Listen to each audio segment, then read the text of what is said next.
Welcome to We're Gonna Run It with Joe Lisi and former National Coach of the Year, Terry Bowden. Coach, there is no tomorrow, baby. College football is on the horizon. We have games Thursday, Friday, straight through Labor Day, Monday night with TCU and North Carolina kicking it off. But we saw games this past weekend. Give me your thoughts about what transpired last Saturday. Well, Coach, the last Saturday was kind of an appetizer. I mean, the full meal starts this week. We got it really happening now. But, I mean, last week, of course, I focused on Iowa State and Kansas State because it was two of the teams that are considered the favorites or kind of the favorites in the Big 12. Great game. I thought Kansas State would pull it out, but I think now that I've watched the game, I think Iowa State has the better manager and leader at quarterback. They made better adjustments at halftime. They had no penalties. They didn't turn the ball over as much, and they did not miss they stopped them on fourth downs. And so it was a really good game when it came to the second half. But Iowa State put them in the league for that. I thought that Stanford would be able to get Hawaii.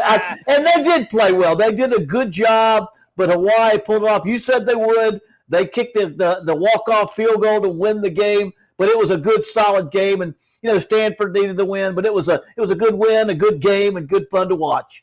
That Stanford game, I mean, I was very impressed with the Hawaii defense, especially in the second half, making adjustments. They trailed early in the first half. The kid, Micah Alahado, stepped up. He was basically playing on one leg and led his team to the game-winning drive with about a minute left. They win it. What were your thoughts about Frank Reich, watching him coach? Coming from the NFL, he's an interim coach, but can Frank Reich make a difference for Stanford this year?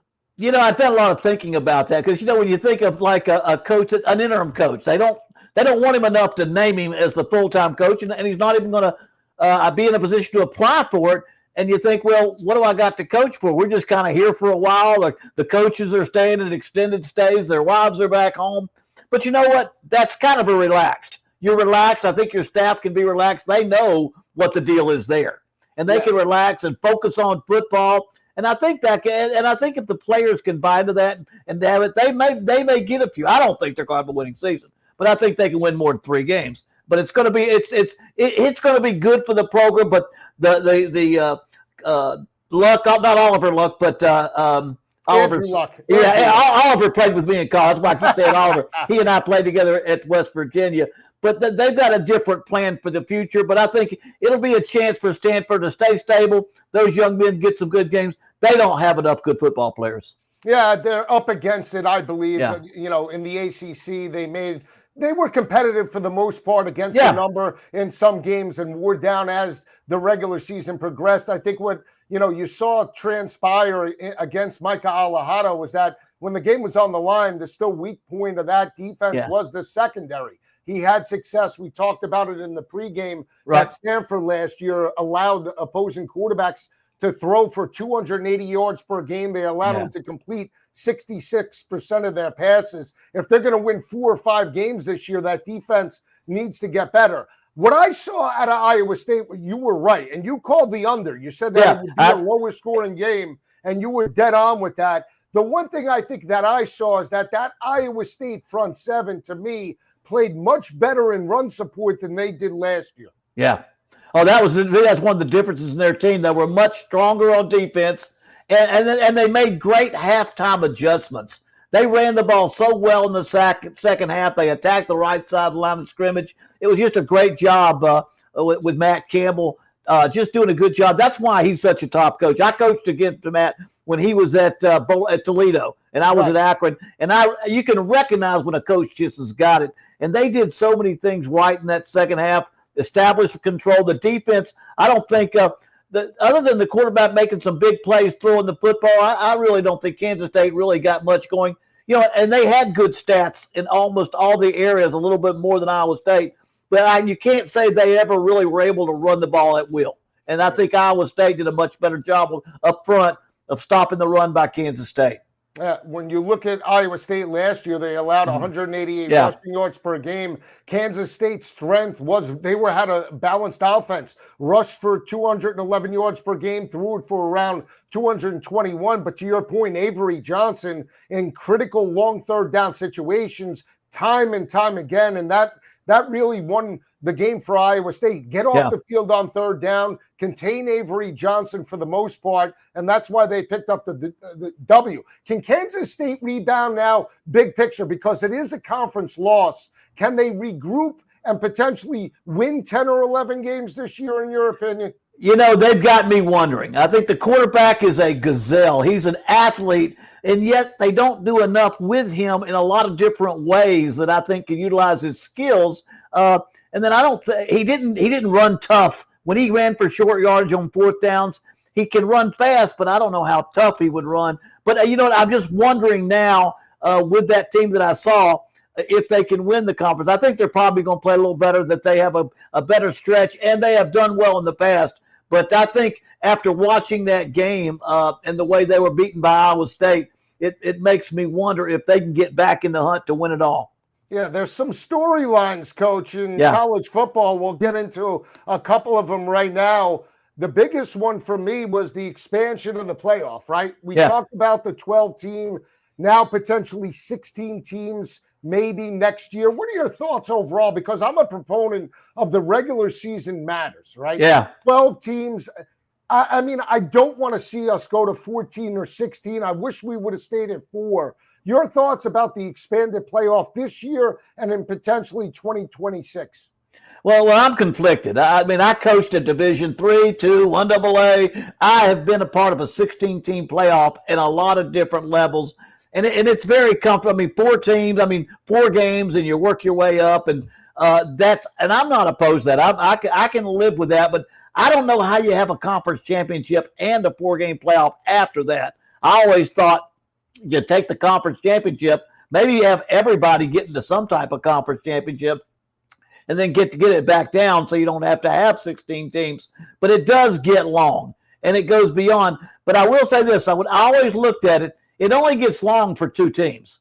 The longest. It gets it's kind of long for 4 teams. But for those teams that are 7-5, 8-4, it ends way too soon. So it's not bad on everybody, but we have to, you're right, we need to make sure the season means something, the conference championship means something to get these people into the playoffs. Absolutely, Coach. And that's the biggest thing for me, I think, when we look at the regular season. Those games, especially in the SEC, Alabama, LSU, Alabama versus Georgia, those regular season matchups hold so much weight. And we talk about it throughout the regular season. You know, the SEC has never walked away from an opponent, especially early on. And we have 3 more key battles coming through this Saturday that we're going to break down. So, you know, when you look at the expanded playoff and we're given basically an extra slot to challenge for a national championship to potentially group of 5 teams or other teams within the SEC that aren't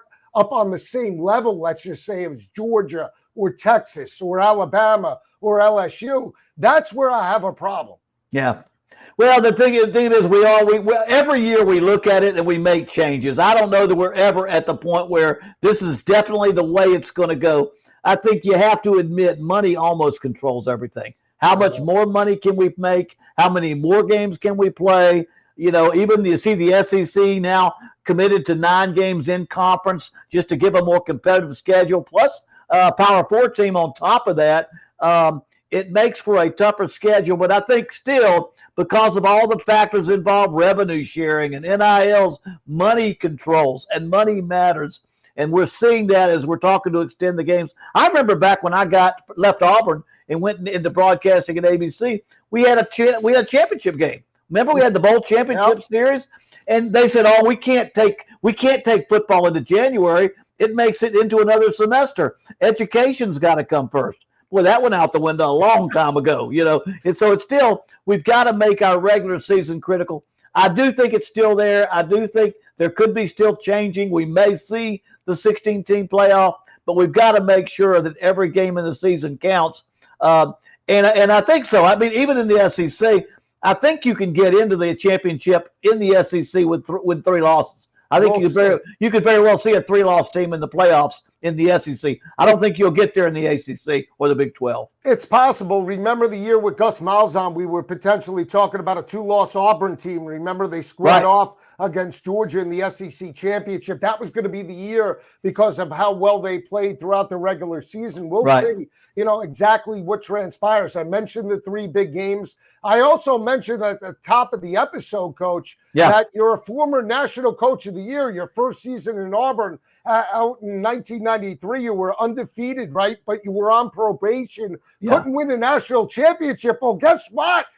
Auburn already, they gave you 4 national championships this week. They claimed 4. They're one with that 1993 season. How does it feel to be considered an undefeated national champ back in 93?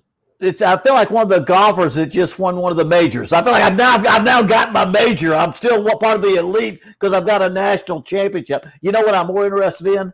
I went back and looked at my contract when I was at Auburn. Yeah, I got a huge bonus for winning a national championship. You got to go back. I got to go back and get it. Hey, how about that championship y'all got? I didn't get to play for my bonus. But seriously though, they gave Michigan a $20 million violation for rules violations because we had violations at Auburn.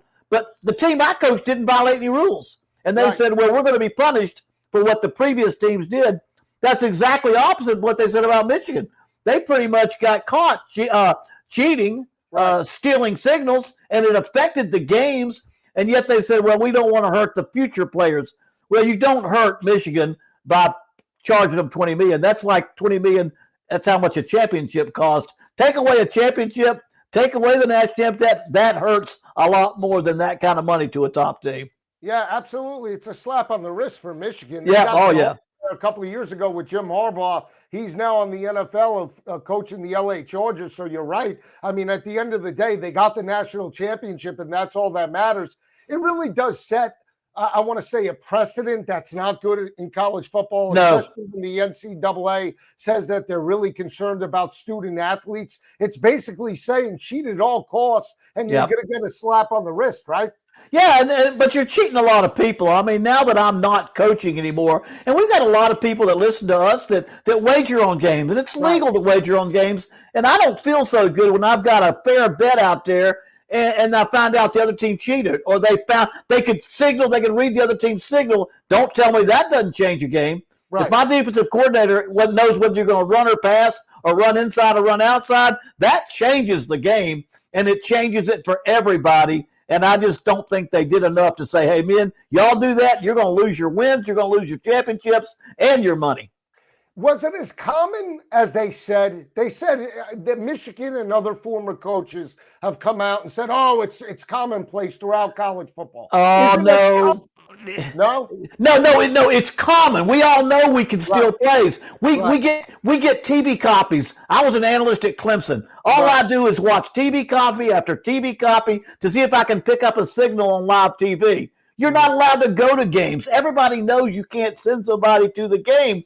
There's a clear distinction about what you can do to catch their signals. Why do you think they hold the blankets up? They hold the big cards up because everybody's trying to get in the press box with binoculars and look down there and get plays. Just like in baseball, you see them trying to steal the signals from the third base coach, and if he's good at it, you'll never figure him out. But in football, there are rules, and there are clear rules, and every head coach knows you go too far when you go send somebody to the sideline of another team. That's not sportsmanship. That's not gamesmanship. That's cheating. Yeah, absolutely. And we'll see what happens with Jerome Moore. He's not going to be on the sidelines for that game against Oklahoma. That potentially could be a matchup where Michigan struggles. We'll see. John Mateer, now the quarterback for Oklahoma. It is in Norman. It's a road game. We'll see how Michigan steps up. They do have one of the lightest schedules in the Big Ten. We talked about throughout the offseason, Coach, the top 25. Here it is, at least the top 8. Texas, Ohio State, Penn State, Georgia, Notre Dame, Clemson, Oregon, and Alabama. Out of all those teams, is there one that you think is more complete than the rest? They all have question marks. Right, no. But is there one that you would say right here, entering week 1, has a little bit better shot to win a national championship? Well, there's two things I look to for a national championship caliber team. Number one is the talent. Is my talent better than everybody else's talent? And the depth of talent. Because you've got to have the same type of quality of team at the end of the season. That's why injuries are so important. And once you get a superior depth of NFL level talent, then who has the better quarterback? Who has the better quarterback? Now that great quarterback or the great college quarterback? Because, Georgia won 2 national championships, and their quarterback wasn't a great NFL player, and even Texas quarterback went in the 7th round last year. So I think it's a very, very good quarterback, but great skill. And I think that knocks a lot of people out when they get to the playoffs and have to line up against these type of teams. I'll be honest with you, I'm keeping my eye on Penn State. I know it's that coach. I look at the quarterback they've got. He doesn't have a lot of publicity, but he's a top 3 or 4, I think, a draftable quarterback. They are loaded, and I just think it's about time James Franklin pulls through there and gets that one. My dad went about 15 years before he won a championship. Tom Osborne went about 15 or 20 before he won his. I'm just keeping my eye on Penn State because somehow I think they've got a very, very good team with a very good quarterback. Well, let's start with Penn State. They open up with Nevada. Obviously, they're significant favorites in that matchup. But you mentioned Drew Aller, the potential most experienced backfield with Nick Singleton and Katron Allen, a dynamic 1-2 punch. They do return 3 starters on the offensive line. And you mentioned Drew Aller, right? Potentially the most experienced. So let me ask you some question marks that I have about Penn State.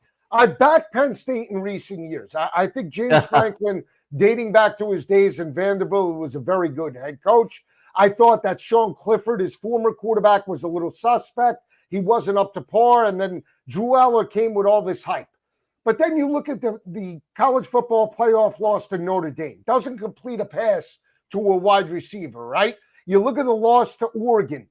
He puts up numbers, but they still lose that ball game significantly. He can't beat Ohio State in a big spot when he gets the Buckeyes last year in his house in Beaver Stadium, and they spot him a 10-0 lead and they lose 20-13.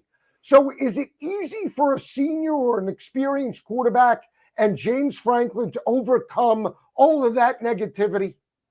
Well, you know what? I mean, I don't know that it's necessary easily, but it happens. It happens. Again, I want to go back to the 90s when Bobby Bowden and Tom Osborne both had been head coaching for 15, 20 years. My dad couldn't beat Miami. Tom Osborne couldn't beat Oklahoma. Right. And they're always second. Oh, they can't win the big one. But in the decade of the 90s, both of them over 60 years old, they win 5 national championships. It's just that they eventually all put it together, or the quarterback is perfectly with the people. And I'm just saying, as I've watched Penn State, and I go back a long time. I go back to some Penn State championships with some outstanding players a few years back. And I'm just saying there's no jinx. There's no jinx you have on a team. And I don't think a coach necessarily has it all the way up to the big game all the time. I just think as I watch Penn State and the way they play and how good they can be, and I didn't say they were my favorite. I said they're my dark horse team. I said, you know what? I mean, if you're going to pick a favorite, if you're not picking Texas, Ohio State, Georgia, or people like that, you're probably not picking the money games like you should. But if there's one out there, you say you better watch for this one. That's why I go with Penn State. It's one of those. It's an interesting year for Penn State, and it's going to be an interesting year. Yeah, absolutely. I think if James Franklin loses that game, let's say September 28th to Dante Moore in Oregon, they get the Ducks in their house. That's a whiteout. Yep. And later in the year against Ohio State, that game, I believe, is November 6th. Right. If they walk into the Horseshoe and they lose that game, then James Franklin might be on the hot seat. I mean, especially if Penn State doesn't make the college football playoff. It's go big or go home for the Nittany Lions this year. Well, the longer it happens, especially in today's game. In today's game, coaches are making so much money that you better win. They pay you a lot of money to win championships. And I keep going back to 25 years ago. Coaches they didn't get rid of you so bad. If you won good and you ran the program right and you were quality of an atmosphere and you're in the hunt every year, they kept going with you. But nowadays that doesn't happen. Nowadays it's not going to be that way. So I think if he lost a couple of those games and all of a sudden he doesn't get in the playoffs, or he's a first round, gets knocked out of the playoffs, then it just gets bigger. That stigma that you have, cannot win the big one. But we'll see. That's why they play the game, and we've got a whole season of watching the game, and it should be interesting. It should. I'm really curious to see the identity of Penn State. Do they open it up more? Do they utilize more of the rushing attack? How does this defense look now with Tom Allen at Clemson? Clemson has a huge game, as you know, August 30th in Death Valley against LSU. We'll break down that game. But the game of the week takes place in Ohio State, the Horseshoe. It's a rematch of last year. Ohio State and Texas. The major question marks, Coach, about the Ohio State team. And that's where I want to start right now, because new offensive coordinator, new defensive coordinator, inexperienced quarterback, and two running backs that are now in the NFL. As a head coach, from an approach perspective, what does Ryan Day do to take the pressure off of Julian Sayin in this matchup? Run the ball. Play defense and run the ball. You got to run the ball so your quarterback is not in big passing situations. When you're throwing it on 3rd and long all the time, or you get behind and you're having to throw it to catch up, your quarterback starts to throw interceptions. He starts to make mistakes. He tries to force things, and it puts too much pressure. You want to take the pressure off a quarterback. You run the ball, and you mix it up nicely. Your defense gets the other team off the field so you can play, and they stop the other team so you don't have to worry about having to outscore people. That's the thing that you've got to do. And remember, and I've seen this a lot, when I went from an I formation football coach to no huddle fast break, you had to run the ball some just to give your quarterback a breather. Mentally, you get mentally exhausted when you run fast plays and you throw the ball all the time. The quarterback never gets to rest his brain. And so running game takes the pressure off the quarterback, not just physically, but also mentally. And I think, and that's Penn State's game. That's a lot of these teams. And I think some of the better teams that you see year in, year out, they play. That's what Georgia's going to do. They're going to play defense, try to run the football, and a good solid kicking game. And Alabama, that was always Nick's favorite way of winning. Now, he would have a great quarterback, and he could do that. And I want to say this about coordinators. The top head coaches can go from one coordinator to another. It's bigger than just the coordinator. They find a way that the coaches that are temporary, they ride a coordinator until they lose them, and then they're in trouble. But I think the great coaches, they replace one coordinator with another one, and they get right back on the horse and keep going. They do. And Nick Saban has been the coach, I think, that over the past 15 to 20 years really embodies that, because he went from Lane Kiffin to Brian Dable to Sarkisian. And all of the defensive coordinators, Kirby to Golding, and on and on and on, and they never missed a beat, and all they did was compete for national championships. I've always said this about maybe more offensive coordinators than defensive coordinators, but I still jumble them and put them together. I want to get your take. I always say they're like pitchers. They got to get into a rhythm. People will always say, and you hear people all the time go, well, it's the same scheme. It doesn't matter. The productivity is not going to matter because it's the same same talent and same scheme. And I always argue and push back that a new coordinator, even though it's the same scheme, has to understand how that talent responds in game situations, for one, right? And then call a game plan around that talent. And sometimes they're more or less aggressive than their predecessor. Do you agree with that? Meaning, like if you have Matt Patricia now taking over for Jim Knowles on Ohio State, maybe Jim Knowles on first down wants to play more zone. Maybe Patricia wants a blitz and utilize man-to-man coverage. Could you see that being a factor as a feeling out process in Texas, Ohio State? Well, I'll say this. The head coach, there must be great communication between the head coach and the coordinators. They have to know clearly what the head coach wants to get accomplished. If he is a head coach that is going to have the final say about little things, he's got to make sure the defensive coordinator knows we're not going to go this far. We're not going to go that far. I remember I was talking to Jimbo Fisher, who was my coach for 14 years. He worked for me, but he also was a coordinator for Nick Saban. He said if Nick Saban made it clear to him, hey, listen, let's don't go out there and just throw it every time, and let's don't go out there and go fast. Let's give our defense a chance to do this. Let's run the football. Let's control a little more of the clock. And he wouldn't let you go too far out there. He made sure you did the things he wanted to do as a head coach. And I think that's what you're going to see at Ohio State. You're going to see a head coach that has been successful, that has won, that's going to have an impact on what kind of philosophy the offense and defense have. Now, if you get a head coach and they just bomb on offense or bomb on defense, and they go after a top coordinator, they're going to have to let that coordinator do what he does. I mean, I was at little old ULM, but I bring in Rich Rodriguez, well, and he likes to call plays. Well, I do too, but I'm not going to bring him in to call. I'm not going to call plays. I got to let him do it. I don't bring him in. And he did it, and he did a great job of it. And, of course, he moves on to Jacksonville and West Virginia now. But you got to understand and communicate, why are you going after a new coordinator?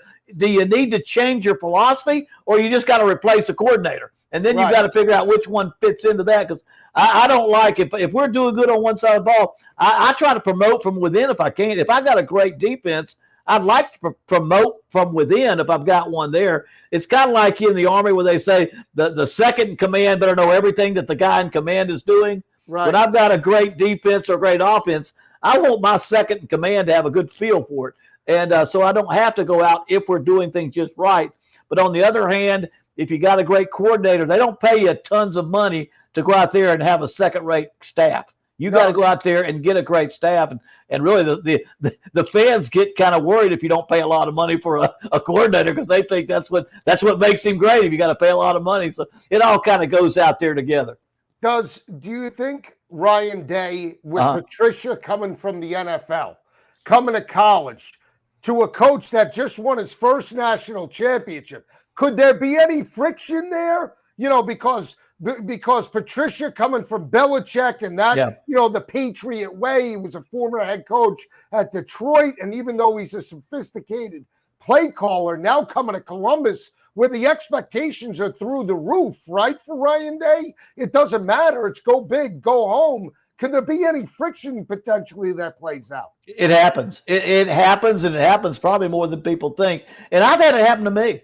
I hire a coordinator, and I say, this is what I'll get done, or this is what I want done. And all of a sudden in the game, it's not being done. It's a different way. And now I've gotten into the game, and the guy's not listening to me. But we're going to be in my office, and we're going to shut the door, and we're going to make sure we're on the same page real quick. Because I got to, I don't need a different philosophy. I need somebody that can go out there and implement mine a lot of times. So again, you've got to communicate. You got to, when you bring in a dynamic coordinator with a personality and a style that they love, you got to let them do it. Like Dabo, he's an offensive guy, but he's got Garrett Riley, and he wants to daggum score points and throw the football because that's what he does, and he wants to be a head coach one day. So you've got to make that dynamic work. I mean, if you're going to pick a Heisman Trophy quarterback, you better watch the statistics. Klubnik's going to have some great stats because that's what the coordinator wants to do.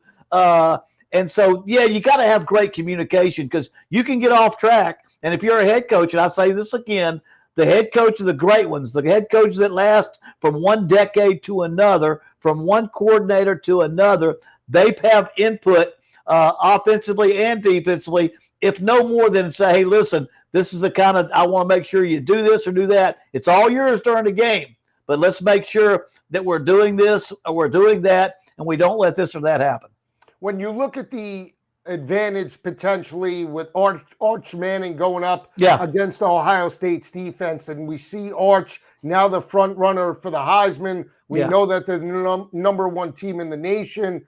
For Arch, he's only started one game against well, he got in against UL Monroe, but Miss State was the big game. This is a different animal. Road test against a top 5 opponent in Ohio State, defending national champs. For Sarkisian, what does he do offensively to get Arch into a rhythm? And are you showing anything different in the offseason? You have had 6 months of preparation.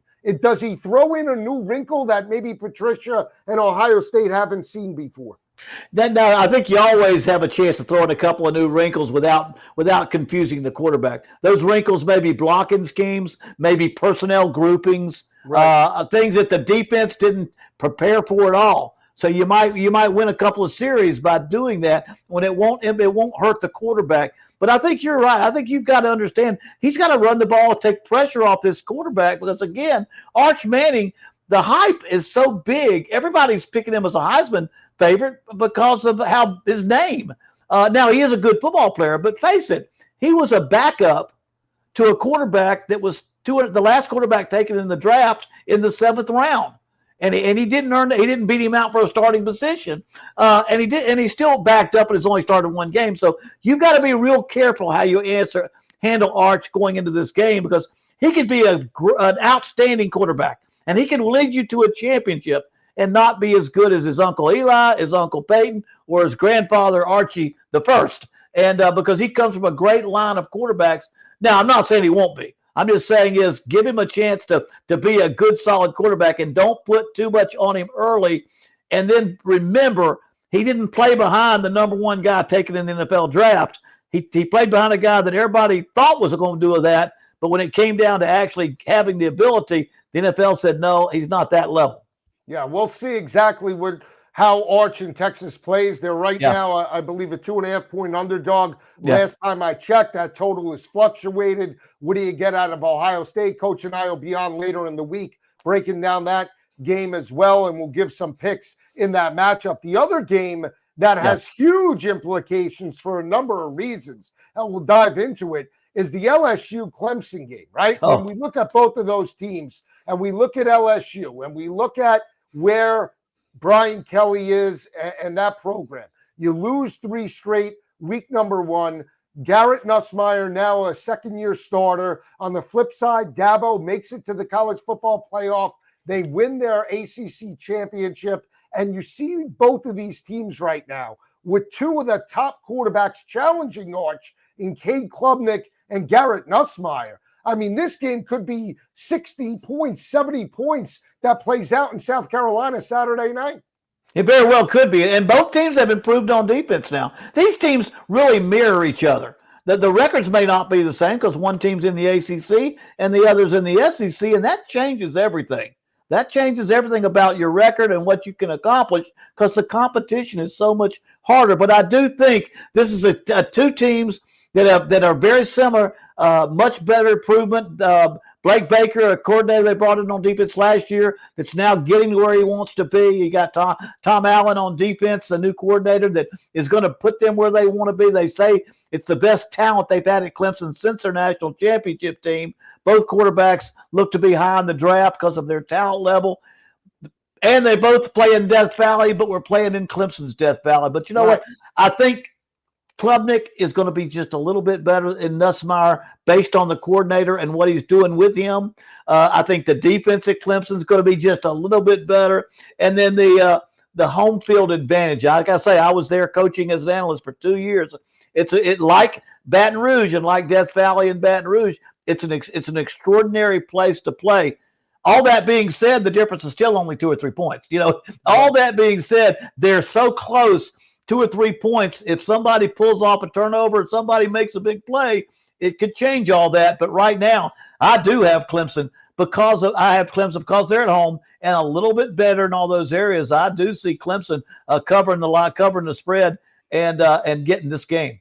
Shocking. I am a little shocked at that. I'll tell you, and I'll throw the statistics at you. You talk about dominance.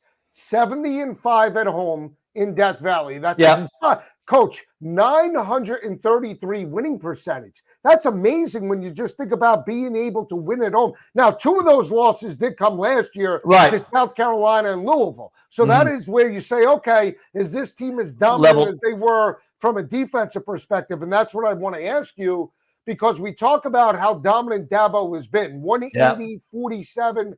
That's like an 832 winning percentage after taking over for your brother. But you look at the front 7 last year. You look at the 2 games in particular, the loss to Texas and the loss at home to Louisville. They allowed 7.7 yards per carry to the Cardinals. They allowed Texas to rush for over 200. That's got to be a cause of concern this year, big picture. You can't let up 160 rushing yards per game and expect to win a national championship, can you? No, I mean, if I didn't see them being a ton better, a whole lot better, athletically, talent-wise, and schematically, because of the new coordinator, I wouldn't say that because again, they won the conference and they weren't that good compared to what they usually are. They won, and they couldn't have done that in the SEC. And so you got to give Dabo credit because they weren't the dominant team like they were during their national championship years, but they still get to the playoffs and win the ACC championship. Now they've gone out there and they've grabbed a couple of guys in the portal. The quarterback's now at the peak of his game, defensive coordinator. The talent level is, I know Dabo. I've been around him a long time. He's got a little swagger about himself. I can see it in his interviews. He feels really good about this football team. Now, this is going to be a tight one. And this is one both teams could still make the playoffs if they lost the game.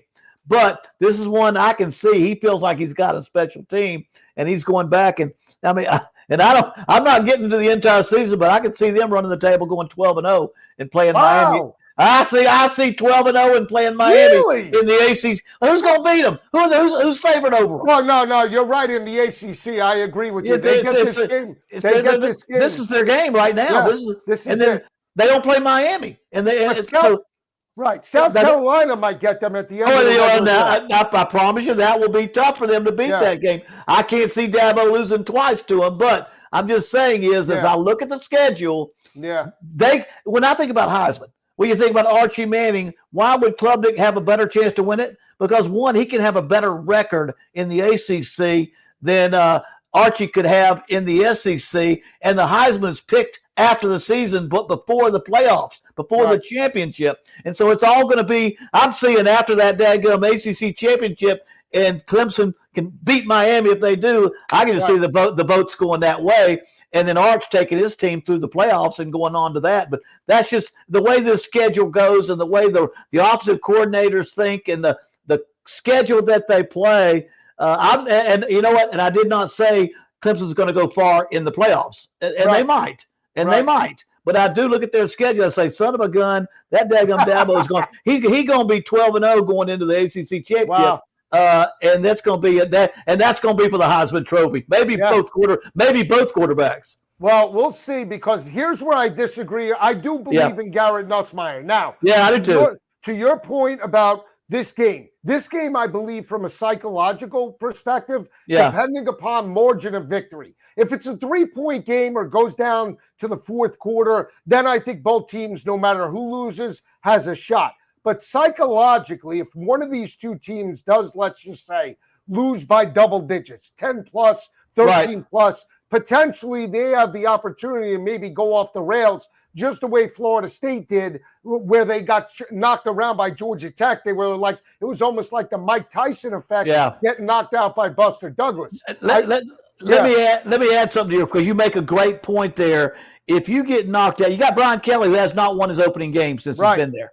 And if you watch press conferences after ball games, the stress showed with him. Yeah. It showed the stress of not winning enough games, and he was paid a lot of money to go down there and win. And I know these fans, these Cajuns are crazy. I live here. They're crazy. And he lost. If he loses the first game again, he's the guy that's got to handle the stress. He himself, and not let that stress show up in press conferences, show up in practice, show up in his staff meetings. Because then you could go off the rails if that were to happen. And he's a great coach. He's been a great coach. But pressure that you get in places like Alabama and LSU, the pressure is incredible. And you have to be there to imagine it. It's football, spring football, recruiting football. There are no other sports in the entire state except college football. And it wears on you. And those fans are going to take it out on you. Totally agree. And I've said this to you about Brian Kelly, and this is why I actually like Garrett Nussmeier and the crew. You win the SEC West your first year. You knock off Nick Saban. Nobody expected that, where he goes for 2 points with Jaden Daniels, Mason Taylor. They catch it. They win the West in dramatic fashion, losing the SEC championship to Georgia 50-30. But then it's like we set the bar. We now know we can compete with Alabama. Then all of a sudden you go 9-3 with Jaden Daniels. You miss out, but he wins a Heisman. And then last year you started 5-1 and fell off a cliff. and you finish 8-4. You get knocked around by Texas Right. A&M. You get knocked around by Jalen Milroe. You get blasted in your house. That can't happen this year. So this is a very critical game for LSU, and I agree with you. He might be on the hot seat in the respect. You lose 4 straight, people are going to say, we didn't pay you $10, $11 million to go 8-4. We could get that with an assistant. We paid you to compete with the likes of Alabama, Georgia, and Ohio State and all the big boys. So we'll see. Here's the thing I want to ask you. Yeah. They have the most experience potentially wide receiver core in the SEC or maybe all of college football. Nick Anderson from Oklahoma. They get Barry and Brown from Kentucky. They also have Aaron Anderson that was led the team last year in receptions, returning starter. He's like a pocket rocket. They get the kid Braun, the tight end from Oklahoma. Knowing how weak Clemson was from a front seven perspective, are you, if you're the head coach, throwing the football with Nussmeier early or looking to attack it on the ground? Balance. To me, you can't go all one way or all the other against Clemson. They do have some good people. Defensive front, they've improved their front seven. They've improved their defense. You cannot go and say, I'm going to be one-dimensional. You can't say, I'm going to be a running team. Now, you can run first, pass second, then pass first, run second. My whole theory was I'm going to run first, pass second, decide on third, or pass first, run second, decide on third. And then you go with what you're doing well. I don't think you can ever play a great team and say, I'm just going to run the football. But I will say this, if your defense is going to play good, and I think LSU's will play good, don't worry about not getting a drive for a score every time. Make sure you're staying balanced, that you're utilizing your entire offense, that you're giving your quarterback a chance to stay in the football game and not make mistakes, because the worst thing that happened last year, see, I agree with you. I think Nussmeier, he may be the better quarterback than Klubnik. Once you get to the NFL level, I think Klubnik's got an easier schedule. But what you can't do is not run the football, get to the second half. He's forced to throw the ball in long situations or catch up with people. Now he starts to play the Brett Favre type of game because they tell him he's got to win it for him, and he throws interceptions, he has turnovers, he makes mistakes. You can't let the team get to that point. That's running the football, playing defense, and be willing to understand against great football teams. That first half is going to be tight. It's going to be close. Yeah, absolutely. I lean to LSU, coach, in this matchup. Again, we're going to break it down. We're going to be on again before the weekend progresses. We'll break down our picks, our under-the-radar type of games, but we'll see. That is the quarterback battle. And I said this about the gambling perspective. If you believe in Clemson or you believe in LSU, better to bet Garrett Nussmeier and Cade Klubnik. They're 9-1 shots, where right now Arch Manning is a 6-1 shot to win the Heisman, because whoever wins potentially could jump Arch Manning, especially if Texas loses to Ohio State. Better to bet both quarterbacks, whichever one you believe, because they're going to basically separate themselves with a top 10 win. You're exactly right. Let me throw something out there. Last 25 years, 1999, 20 quarterbacks have won the Heisman, 3 running backs, 1 wide receiver, and 1 offensive defensive player. You quarterback number 1, you're crazy if you don't go with that. Now, who's got the best situation to look the best before you get to the playoffs? Because that Heisman Award comes before you get past, right after the ACC or the SEC championship. And so it's going to be interesting, but these are my 2 quarterbacks that I think are going to come down to the wire with that award. Yeah, that's my favorite game over the weekend. It's a 7:30 kick in Death Valley. Coach and I will break it down a little bit later in the week. The other big matchup, Coach, in the SEC, ACC, we go to Tallahassee. You know it very well. Alabama and Florida State.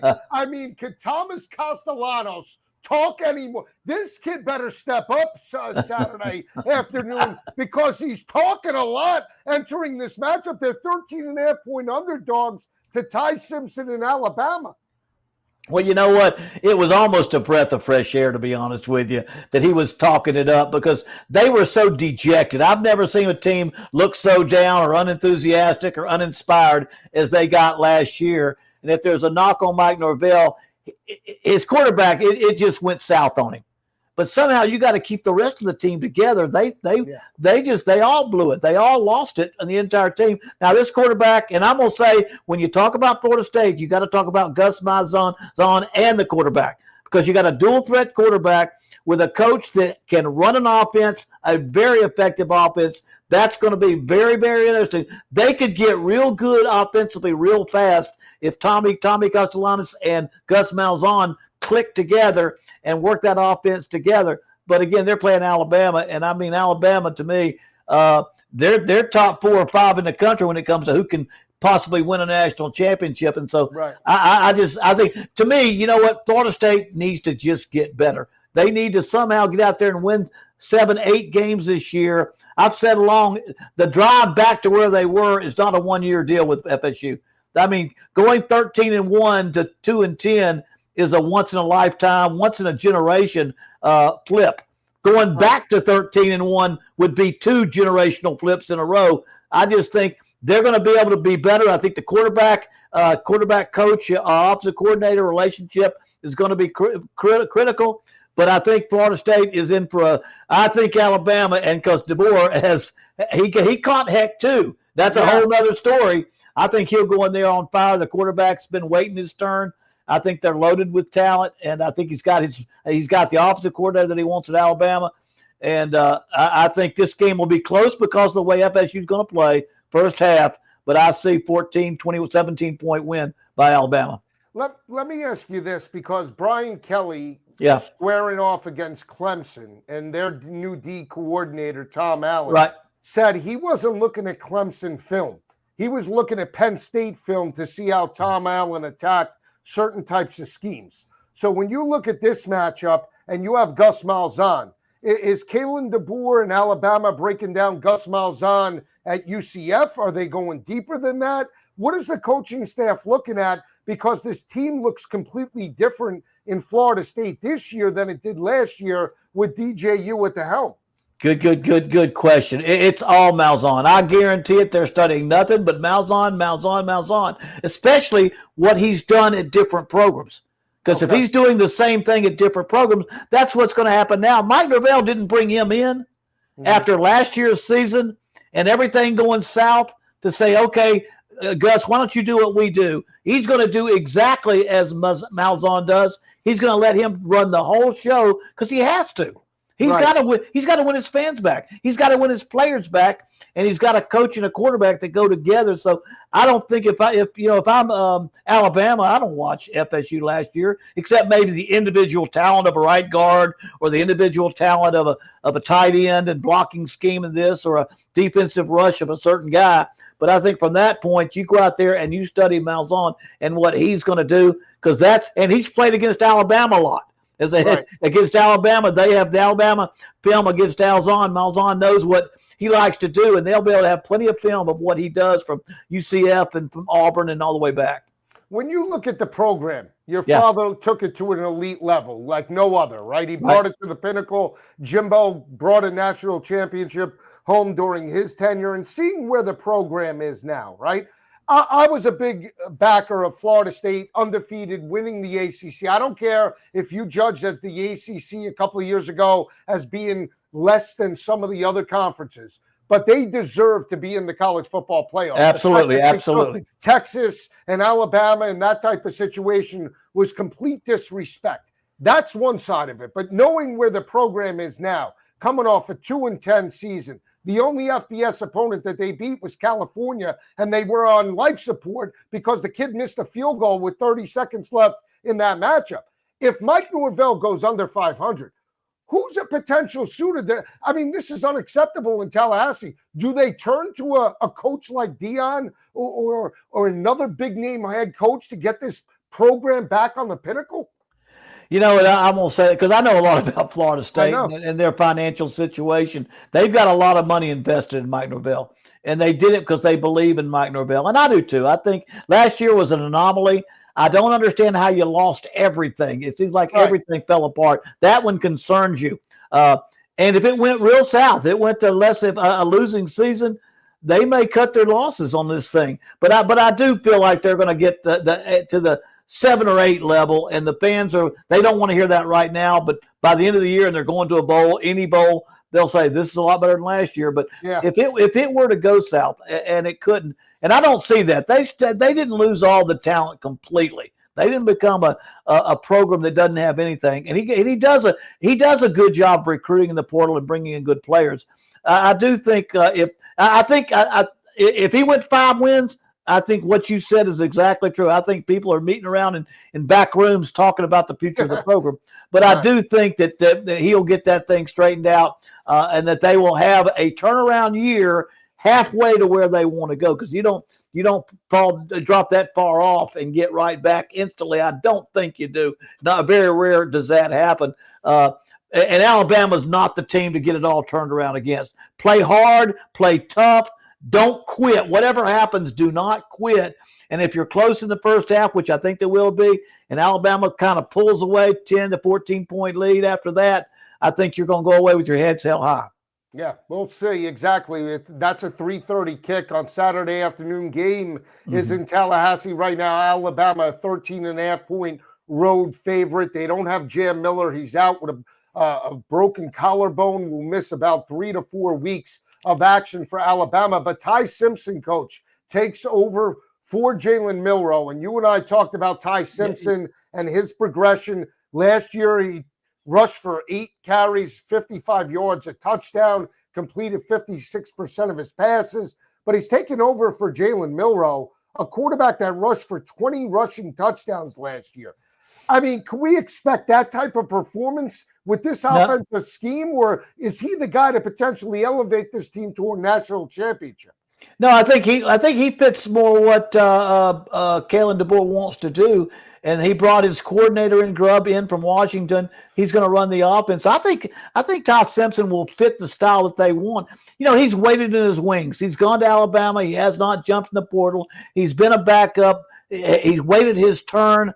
I think that alone gains the respect of your teammates when they see the price you're willing to pay. And I think he'll fit in very nicely. I think the way that Kalen DeBoer wants to run his offense, he doesn't need to have a quarterback that runs for 20 touchdowns. He needs a good bounce quarterback that can do what he wants to do offensively. And so I think Ty Simpson, I don't know how good he will be, but I think he'll be good. I think he'll be. They'd have jumped in that portal if he hadn't been good enough. I guarantee they'd have jumped in and found somebody to put them number one pretty quick in that spring ball. So I think they've got a guy they feel like they can win with. And I think different names, their team, Ron Williams at wide receiver is going to give them 7. Somewhere in that game, he's going to get a quick 7. They've still got an outstanding football team to surround that quarterback with. Yeah, veteran secondary, so 4 starters come back. That's going to be a cause of concern for Castellanos in the passing attack. They have to stay in manageable third down situations. Can Florida State win the turnover battle? That will, to me, ultimately dictate whether they're inside the number. I don't know if they're going to win, obviously, this game against Alabama, but if they can make it a fourth quarter game, make it a 10, 13-point game with about 7 minutes left and you're in striking distance, I think that's all you can ask for Mike Norvell, especially in week number 1 after that dismal performance last year. The other game takes place, and this is a huge one, Coach. Notre Dame in Miami on Sunday. This line is 2.5 in favor of Notre Dame. We saw C.J. Carr get the nod as the starting quarterback. Carson Beck comes over from Miami. Miami only has 2 winning seasons of double digits, dating back since 2003. One came with Mark Richt in 2017, 10-3. Last year they were 10-3, but missed out on the playoffs. I'm tired of hearing about Miami being back. Is this the year that Carson Beck leads Miami to the college football playoff? It better be. It better be. I mean, they went out there with NILs and got all kinds of talent last year, and they got a quarterback that's the number 1 guy taken and can find ways to win football games, but they found ways to give them away. Defensively, they didn't do anything like they should have done with the talent level. Now, if Mario Cristobal does not see what happened, and now he got a new defensive coordinator too, and they've got a lot of talent over there.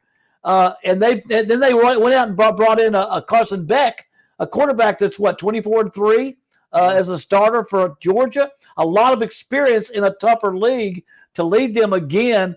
I think he's doing the things that you need to do to get back to that level. But I'm kind of like you. Until I see it, I'm not going to believe it. But I do believe it. But I'm going to pick them to beat Notre Dame.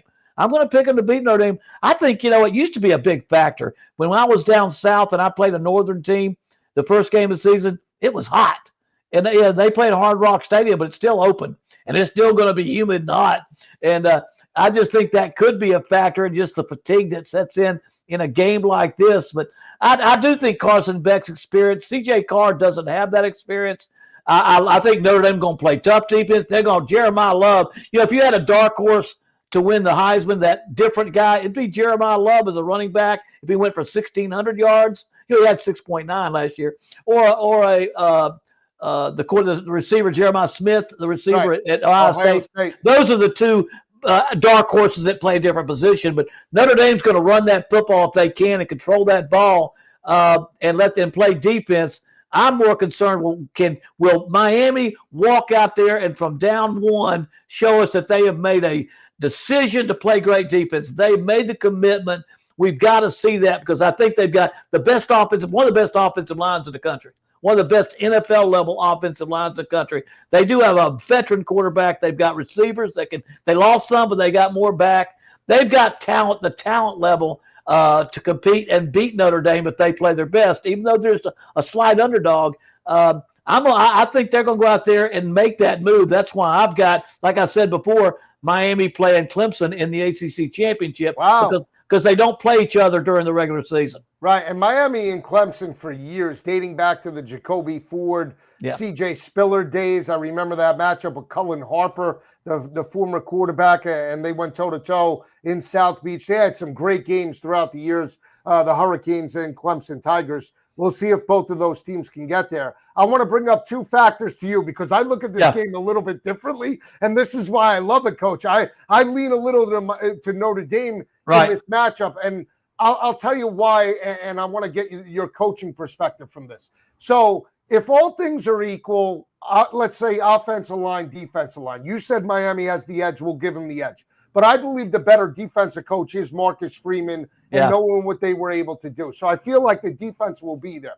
The one thing that I've always said in a week one matchup that I look for from the gambling perspective, and I want to get your take, is I look for inexperienced secondaries. And what I mean by that is underclassmen, sophomores, freshmen, or even transfers coming in. Not juniors and seniors. I look for sophomores and freshmen, whether they be – I don't care if they started before. Right. So now Miami brings in 4 transfers in the secondary. They're underclassmen. I believe there's 3 sophomores. Now you sprinkle in a new defensive coordinator. So for me, on a week one game with a top 10 opponent in Notre Dame, I would give the edge to no matter how bad C.J. Carr is. Right. Hopefully Notre Dame could exploit that defense, showing maybe a different formation or look to force that secondary to communicate. Only in an early game, week one, where there's not a lot of practice. And they're coming out. There's pressure. We know that communication is critical. Do you potentially see that as an issue as well? Do you agree with that or disagree with that? I think it's a great analysis. It's a great observation. When it comes down to it, look at the defense, especially the secondary. I can't disagree with you, and I think that is a factor. I've just looked at the overall talent level, where I see Miami playing with that quarterback that they've got. I guess to me, it's the veteran quarterback versus. And you know what? I don't care whether Miami's young at defense. Notre Dame's got a better defense. I think that they are a proven head coach that plays great defense, and they're going to be a great defense, and they're going to run the football. So it's going to be up to Miami to do the things to outscore them and to put points on the board. And that's why the spread's so tight, and that's why it's supposed to be a great game because all these factors involved. But I am like you. I think when it comes down to it, I'm going to look at the quarterback and the quality of defense as the 2 most important things. And next, really, who can run the football? Who can run the football, take pressure off a quarterback, and now I love to see a big, other than turnovers and explosive plays, if all those factors balance out, it'll come down to who's turned the ball over, who's got explosive plays. And those are the 2 factors that will win a tight ball game. How important was Cam Ward to that offense, in your opinion? Oh, God, I don't think they don't won 8 games without Cam. How many times did we turn the TV on and say, how did he do that? How did he do that? It was amazing that everything we thought he would get a little bit better. And then they would go out there and play bad defense and get way behind again and force him to have to do it again. And we all kept saying, well, eventually he's not going to be able to pull it off. Georgia Tech, some other game. Eventually it's not going to work out. And that's what happened to him. But man, I don't know how Cam's going to do in the NFL, but there hadn't been a more exciting college quarterback in a long time. His ability to extend plays with his pocket presence, keep his eyes down the field. We talked about it throughout the week, right? They have the number 1 third down offense in all of FBS, and they converted 56% of their third down opportunities. You got to believe that at least 40% of that was the ability for Cam Ward to break contain. Yeah, I mean that those numbers are phenomenal. They're so out of the norm that you can't imagine being even over 40% on third downs in any kind of situation except short yardage. You can't imagine it, and yet he did it on a game by game basis. He was doing it over and over again.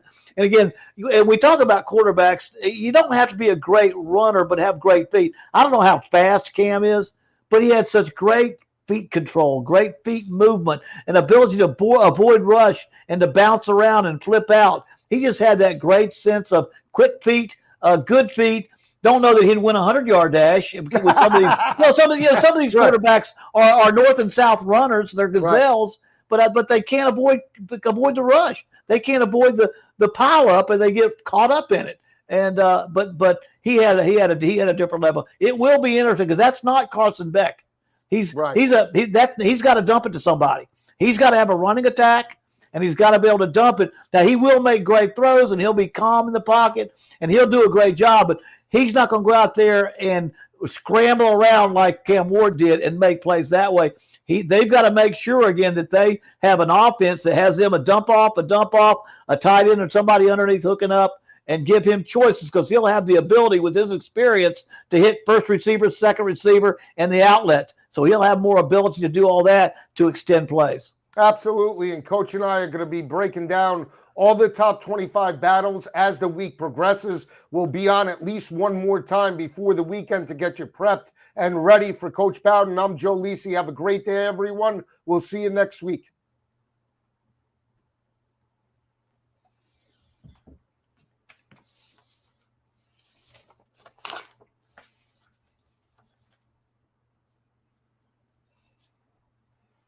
Are we on or off?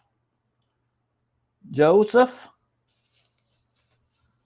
Can you hear me? Or did you hang it up?